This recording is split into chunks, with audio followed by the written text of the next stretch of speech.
Today is Friday, January 22nd, 2016, and the title of this rant will be The Oregon Standoff. Please jail these scumbags.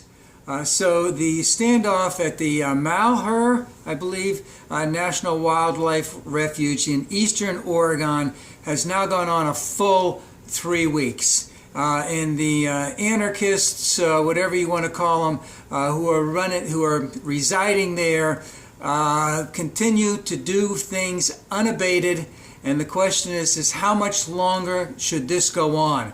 The governor of Oregon basically indicated that it had gone on too long, that there's a tremendous amount of economic insecurity that's going on over there, as they're losing money every day in that county because those guys are there, and because of all the shit that they're doing there.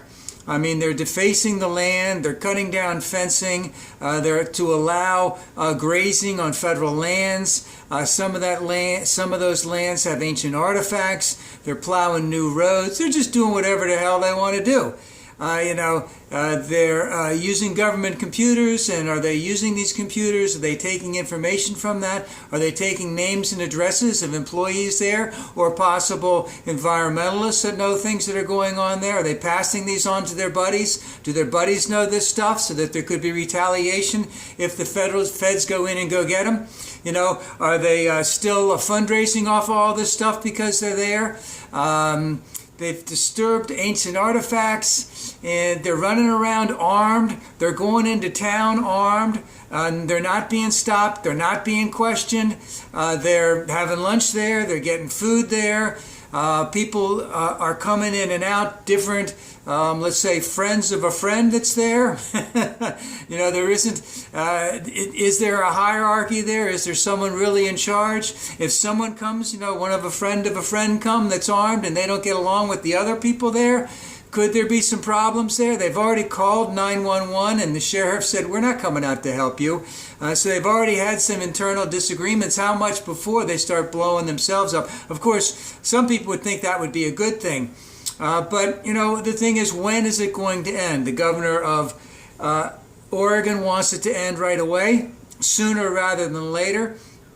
The FBI has taken a pretty hands-off approach. Now, the FBI is out there. They have their own, let's just call it compound, if you will, so to speak. And some of the armed intruders, let's call them, actually surrounded the FBI compound, and they went there to talk to the FBI. I don't know what you would call that. I guess they were there, basically, meaning the insurgents, were there basically letting the FBI know that they weren't going to put up with their shit, that they were the ones that were in charge.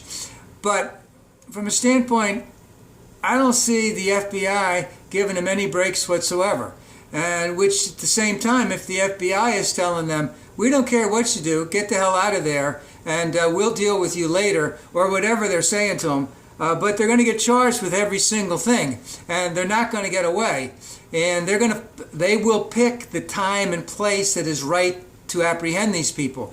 And the question is, are they going to start picking them up one by one as they go into town? Of course, after the first one goes into town, will they, and that gets apprehended, will they stop sending people in the town? And then what will happen? Will the FBI encircle it? Will they bring out the National Guard or whatever they bring out? Of course, they don't want any violence, and I agree. We don't want any violence whatsoever.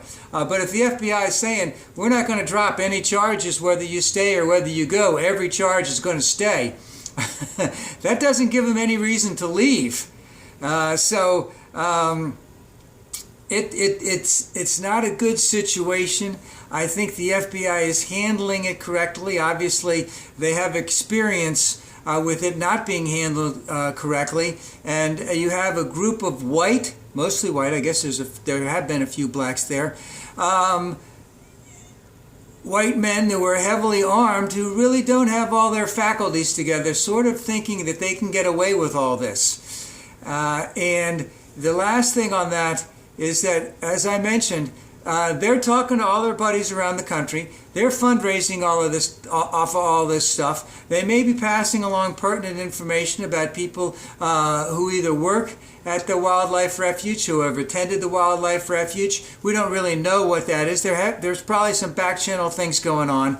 But somewhere along the line, they should have arrested Cliven Bundy at some point in time and basically paraded him around in shackles and taken him to a maximum security prison to let all of those scumbuckets know that this guy wasn't going to get out until he had a trial, and they weren't going to get him out of there. And this is what's going to happen when you do that.